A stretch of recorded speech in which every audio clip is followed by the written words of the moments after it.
When I say coffee cake, what do you think? Well, if you're from the States, you probably think, well, it's a cake you enjoy with coffee, maybe for breakfast. And that's exactly what we're making today, is a peach coffee cake that is no coffee inside of it. But guess what? It has all the flavor from the fresh peaches, a beautiful crumbly topping. It comes together with a perfect crumb and texture that you're gonna wanna enjoy not just in peach season, but probably all year. But we better make it while they're fresh. Let's go.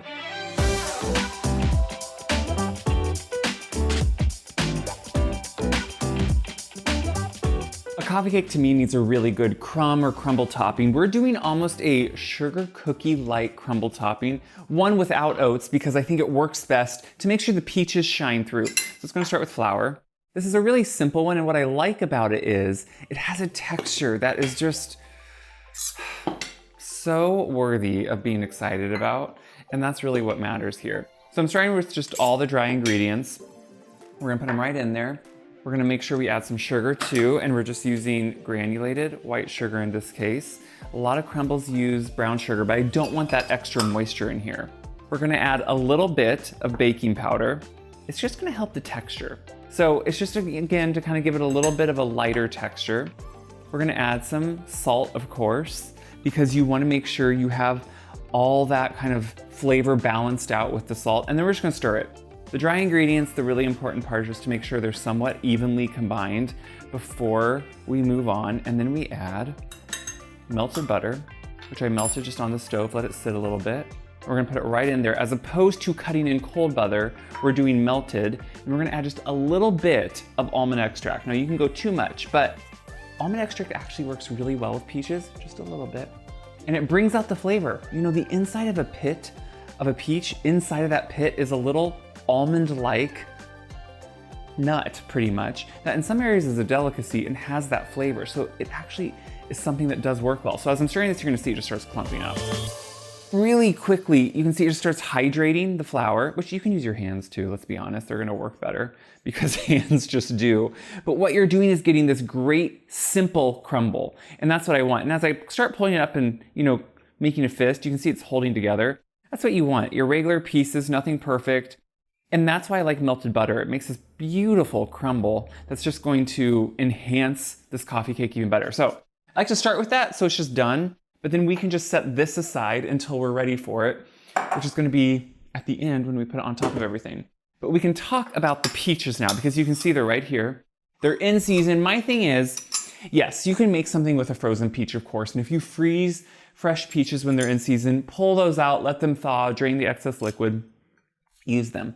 Here's the thing though, when they're in season, you just want to use to every ability all the fresh fruit. So what I like to do is let them sit and ripen on the counter, and they're going to get a little wrinkly, and that lets me know that's when they're pretty ripe and also going to peel easier. Now, you of course can also do the method where you make an X in the bottom and you just dip them in hot water for a little bit.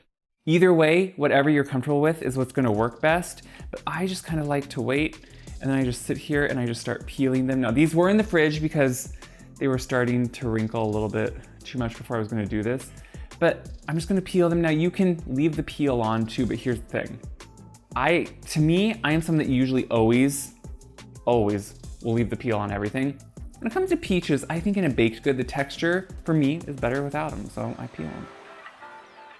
Once I have them peeled, you just want to give them a rough chop. Now, there does not have to be a perfect science to this because they're getting folded in. So I like to think of it more as making them into quarters, kind of like you would slice them and eat them, and then just giving them a nice kind of horizontal cross cut.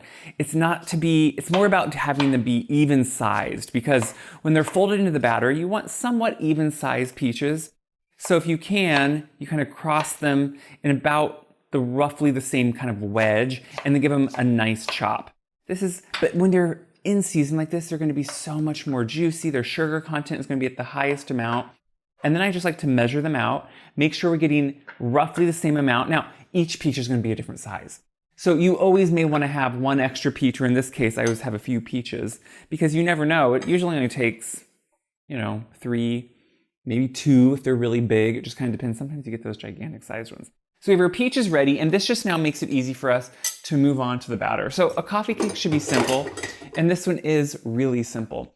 We're gonna start with creaming butter. which is at room temperature. And in the summer, it's not hard to get it to room temperature. And some sugar. And I'm gonna do granulated white sugar.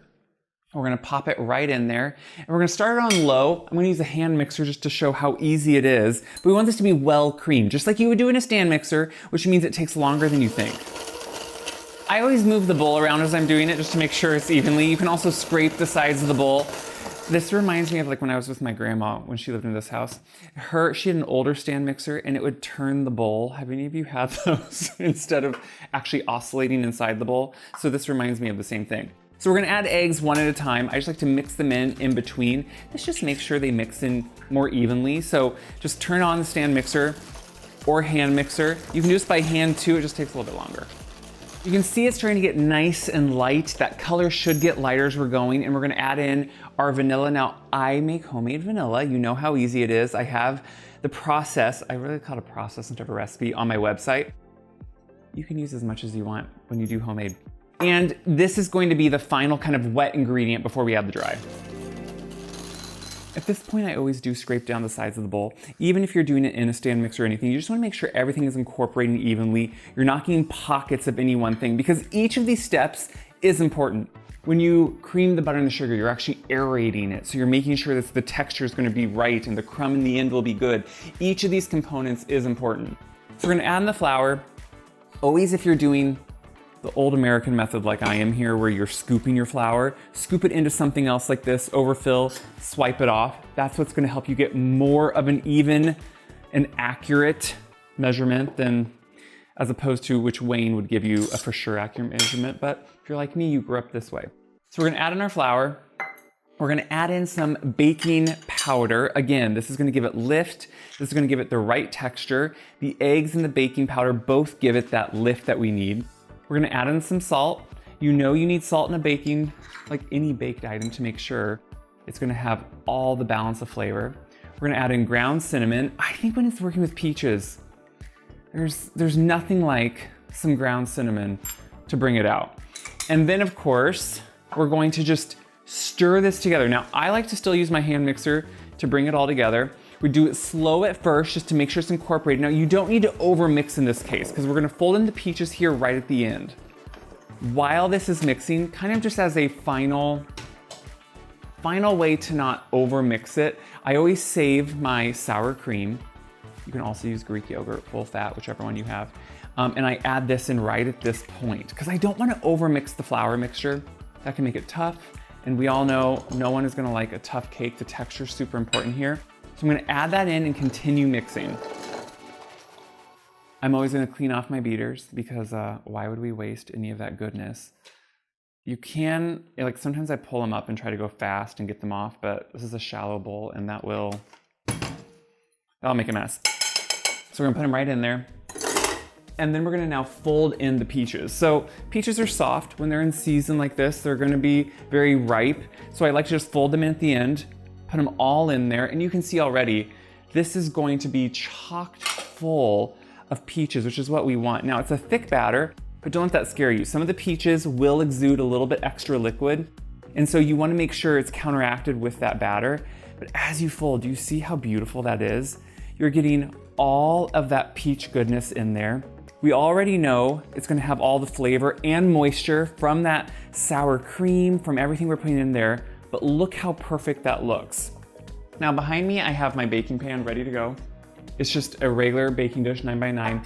I did spray it with nonstick baking spray to make sure that this would come out even. I'm giving it one final turn to make sure nothing is unmixed. And then we can just take it and we can pour it right in. Always make sure you spread it into an even layer. Because this is, like I said, it's a thick batter. Don't let that scare you. It's gonna have really good moisture. It's gonna rise up in the oven. And you're gonna get all those peaches to give off some of their excess liquid, some of their sweetness, all their flavor. So just spread it out. And then we're gonna take our crumb topping. And now you can see it has fully hydrated kind of. So you get these irregular crumbles, and I like that. I want them to be big and small and everything in between. So I am just squeezing them every so often, making some big crumbles along with the small ones, and then we can just sprinkle it all over the top. And this is the exact ratio I like, which is a lot of crumb, to the coffee cake, because to me, a coffee cake is just as much about the crumb, come on, you agree too, as it is about the coffee cake. Okay, we're gonna bake it, we're gonna let it cool, and we'll try it. This has obviously come out of the oven and I had to let it cool because we all know you can't cut in when it's hot. It can be warm, but not hot. And look how beautiful this is, how it's cutting. It smells amazing. I know it's gonna taste amazing because I've had it before, but I know you're gonna love it too. So we're gonna try to get under and get just a oh, look at that piece. That beautiful tender crumb, the peaches on it, in it. I mean, what could go better? I have my cup of coffee. No, you don't always have coffee with coffee cake, but that's kind of the idea. You know what? In the States, we like the idea of sweet breakfast. I do this sparingly, more like a treat every so often, but it smells so good. I'm getting the hints of cinnamon with the peach.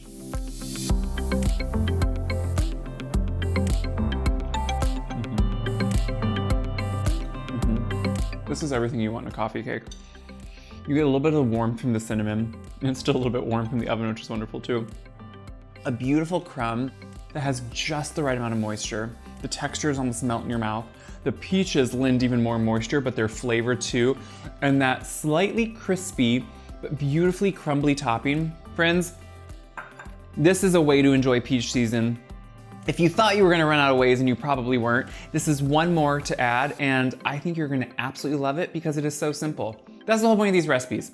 Simplicity at its finest, using the best ingredients when they're in season to enjoy in our home. So that's what I hope you do with this. Make this recipe, pass it around, check my website, wiseguy.com, to print off this recipe, use more recipes, find peach recipes or anything else that's in season, because they're all on there and I hope you enjoy.